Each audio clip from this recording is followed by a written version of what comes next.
सबसे पहले अगर हम देखें, आज जो निफ्टी 50 है वो लगभग 25,108 के ऊपर क्लोज हुआ और जो सेंसेक्स है वो भी लगभग 136 पॉइंट ऊपर चढ़ता हुआ नजर आया। तो हम कह सकते हैं कि अभी के टाइम पे जो इंडियन स्टॉक मार्केट है वो प्री अर्निंग ऑप्टिमिज्म पे चला गया है। अब ये समझना बहुत जरूरी है कि प्री अर्निंग ऑप्टिमिज्म क्या है। तो जैसा कि हम लोग अच्छे से जानते हैं कि भाई कंपनी के क्वार्टरली रिजल्ट सब आने वाले हैं। इस मंथ क्वार्टरली रिजल्ट कुछ आएंगे, कुछ क्वार्टरली रिजल्ट हमें नवंबर में देखने को मिलेंगे। तो क्वार्टरली रिजल्ट अनाउंस होने से पहले लोग कुछ पॉजिटिव उम्मीद रखने लगते हैं कि रिजल्ट अच्छे आएंगे। तो इसी उम्मीद को हम प्री अर्निंग ऑप्टिमिज्म कहते हैं और यही चीज़ हमें आज मार्केट में दिखाई दे रही है। इतना ही नहीं, ये भी हमें जानना चाहिए कि अभी के टाइम पे आरबीआई की लैंडिंग रिफॉर्म और कॉर्पोरेट अपडेट की वजह से भी ये सिग्नल बुलिश है, यानी overall Indian stock market bullish है। आरबीआई की लैंडिंग रिफॉर्म मतलब कि रिजर्व बैंक ऑफ इंडिया के नए लोन देने के नए नियम और पॉलिसीज जो चेंज हुई हैं, जो पॉजिटिव की तरफ चेंज हुई हैं, इस वजह से भी इंडियन स्टॉक मार्केट तेजी में है। और कंपनी के पॉजिटिव बिजनेस अपडेट की वजह से भी मार्केट में हमें एक तेजी देखने को मिल रही है। इतना ही नहीं, अगर हम शॉर्ट टर्म यानी कि छोटे टाइम फ्रेम में देखें तो जो बैंक निफ्टी है, बैंक निफ्टी इंडेक्स जिसके अंदर बैंकिंग के सारी कंपनीज आ जाती हैं, वो आज के दिन 56,293 के आसपास देखने को मिला और ये इसका एक रेजिस्टेंस लेवल है। और अगर इसके रेजिस्टेंस लेवल की बात करें तो 56,500 है, जो आप इधर देख सकते हैं। 56,496 से ही बैंक निफ्टी हमें नीचे गिरता हुआ नजर आया। इस वजह से इन्वेस्टर मानते हैं कि 56,500 इसका रेजिस्टेंस लेवल है, यानी कि इस लेवल के ऊपर जाने में बैंक निफ्टी को थोड़ी दिक्कतों का सामना करना पड़ता है। इससे पहले भी बैंक निफ्टी 56,500 तक गया, फिर वापस आकर 55,000 पे रुक गया था और ये कई बार हुआ है। मतलब बायर्स वहां पर काफी वीक हो जाते हैं और सेलर्स काफी ज्यादा एक्टिव हो जाते हैं। इसीलिए एनालिस्ट बोल रहे हैं कि 56,500 इसका रेजिस्टेंस लेवल है। इतना ही नहीं, अगर आज की मार्केट आपने देखी होगी तो आपने ये भी नोटिस किया होगा कि जो पीएसयू बैंक है, जो मेटल है या जो एनर्जी स्टॉक्स है, इसके अंदर हमें अच्छी खासी बाइंग देखने को मिली। और जितने भी मार्केट के एक्सपर्ट हैं वो भी ये बात मानते हैं, वो ये बात कह रहे हैं साफ साफ कि अगर डिप होता है और अगर इन तीनों सेक्टर में आप इन्वेस्टेड हैं, किसी भी एक कंपनी में इन्वेस्टेड हैं, तो डिप होने के बाद आप बाइंग कर सकते हैं। लेकिन आपको थोड़ा संभल के रहना है। निफ्टी एफएमसीजी के इंडेक्स में एफएमसीजी 2 दिन से लगभग 0.7% तक करेक्शन ले चुका है, तो इस वजह से एफएमसीजी स्टॉक्स में हमें थोड़ा प्रेशर देखने को मिलता है। और आज के दिन कुछ कंपनीज को लेकर भी महत्वपूर्ण अपडेट निकल के सामने आई है, जिसमें हम सबसे पहले एलटीआई मिनट्री की बात करें तो ये आप इधर देख सकते हैं। एलटीआई मिनट्री को मैंने खोला हुआ है। तो कंपनी ने अभी हाल ही के दिनों में एक बिगर स्ट्रेटेजिक आईटी डील साइन की है, जिसका सेंटीमेंट पॉजिटिव रहा है। अब देखते हैं कि भाई कल हमें इसमें पॉजिटिव जंप देखने को मिलता है या फिर नहीं। वैसे 5 दिनों से एलटीआई मिनट्री लगभग 2.74% के आसपास बढ़ता हुआ नजर आया है। वहीं अगर हम बात करें जायडस लाइफ साइंस के बारे में, तो इस कंपनी को भी कनाडा से अप्रूवल मिल गया है हाइपोथायरॉयडिज्म मेडिसिन के लिए। अब ये कंपनी अपने बिजनेस प्रोडक्ट को एक्सपोर्ट भी कर सकती है, जो कि एक काफ़ी पॉजिटिव पॉइंट है। बाकी एक कंपनी आज काफ़ी ज़्यादा चर्चा में रही, वो है guys Vodafone idea. Vodafone idea आप देखेंगे तो लगभग 9% के आसपास आज तेजी में रही है।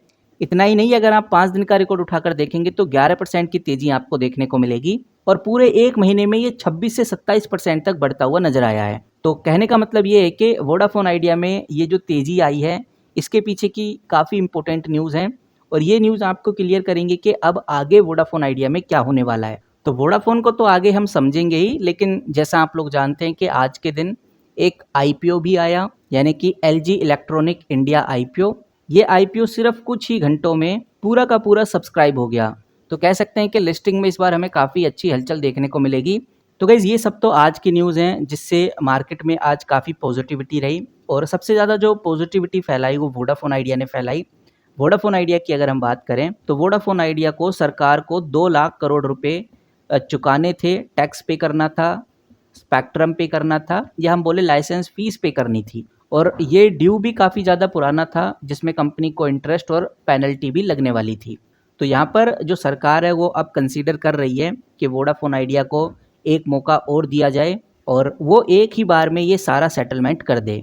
तो बहुत सारे लोगों का, मीडिया हाउसेस में भी ऐसा मानना है कि कंपनी का जो इंटरेस्ट है और जो पेनल्टी है ये दोनों माफ़ कर दिए जाएंगे। सिर्फ कंपनी को प्रिंसिपल अमाउंट यानी जो ओरिजिनल ड्यू था वही चुकाना पड़ेगा। और अगर ये डील फाइनल होती है तो वोडाफोन आइडिया का जो फाइनेंशियल बर्डन है वो काफ़ी ज़्यादा कम हो जाएगा।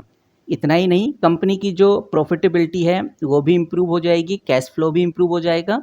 अगर वोडाफोन आइडिया में ये दोनों चीज़ें इम्प्रूव हो जाती हैं तो वोडाफोन आइडिया में तेज़ी हमें ज़बरदस्त तरीके से देखने को मिलेगी। और इसी वजह से मार्केट वोडाफोन आइडिया को अभी काफ़ी ज़्यादा पॉजिटिव ले रही है। और अभी एक खबर और भी निकल के सामने आ रही है कि यूके के जो पीएम हैं वो इंडिया में विजिट कर रहे हैं, और इस न्यूज़ से भी वोडाफोन आइडिया को काफ़ी सपोर्ट मिल रहा है, क्योंकि जो ये वोडाफोन आइडिया है यूके बेस वोडाफोन ग्रुप का ही एक जॉइंट वेंचर है।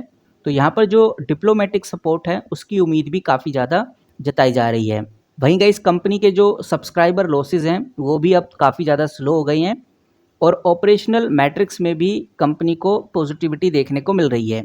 बाकी अगर हम कंपनी के इम्पोर्टेंट रेशोज़ पे चर्चा करें तो कंपनी का जो मार्केट कैप है वो 99,000 करोड़ के आसपास है। अभी भी एक लार्ज कैप कंपनी में ये अपनी जगह बना पा रही है।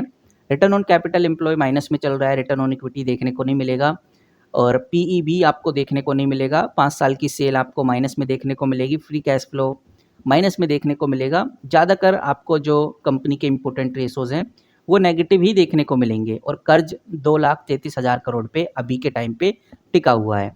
तो कहने का मतलब ये है कि भाई वोडाफोन आइडिया की हालात तो काफ़ी ज़्यादा ख़राब है, लेकिन जिस तरह की खबर और न्यूज़ निकल के सामने आ रही है, कंपनी धीरे धीरे अपने आप को रिकवर कर रही है, बट इस रिकवरी में कंपनी को टाइम लग सकता है। बाकी आपको ये भी बताना चाहूँगा, जो ये वोडाफोन आइडिया कंपनी है आज के दिन लगभग 9% के आसपास बढ़ती हुई नज़र आई है, और ये कंपनी ही एक ऐसी है मार्केट में जिसका वॉल्यूम हमेशा हाई रहता है। आप एक बार वॉल्यूम पे नज़र डालिए, 137 करोड़ का वॉल्यूम कल ट्रेड हुआ था, आज 161 करोड़ का वॉल्यूम ट्रेड हुआ है। मुझे जहाँ तक पता है इतना ज़्यादा वॉल्यूम इंडियन की कंपनीज़ में बहुत कम ही देखने को मिलता है, लेकिन वोडाफोन आइडिया के केस में ये एक काफ़ी नॉर्मल बात है। वोडाफोन आइडिया 500 करोड़ के वॉल्यूम तक भी गई हुई है। कहने का मतलब ये है कि 161 करोड़ स्टॉक्स को एक दिन में बाय और सेल किया जा रहा है।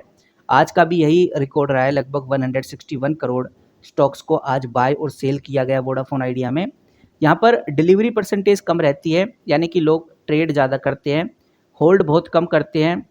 कल का अगर डिलीवरी परसेंटेज देखें तो 17% के आसपास देखने को मिलेगा। हालांकि आज का डिलीवरी परसेंटेज आया नहीं है, और आइडिया अगर लगाया जाए तो आज का डिलीवरी परसेंटेज भी 16, 17, 18% के आसपास ही रहने वाला है। तो कहने का मतलब ये है कि लोग कंपनी में नज़र तो रखे हुए हैं, बट ज़्यादातर लोग इस कंपनी में ट्रेड ही करते हैं। कोई भी इस कंपनी में लॉन्ग टर्म का गोल लेकर फिलहाल नहीं चल रहा। चल रहे हैं लोग, लेकिन उनका परसेंटेज काफ़ी कम है। अब आप कैसे देख रहे हैं वोडाफोन आइडिया को, कमेंट करके ज़रूर बताइए। आपकी क्या राय है वो भी हम जानना चाहेंगे। इस वीडियो में इतना ही, मिलते हैं किसी नई वीडियो के साथ। तब तक के लिए take care and good bye.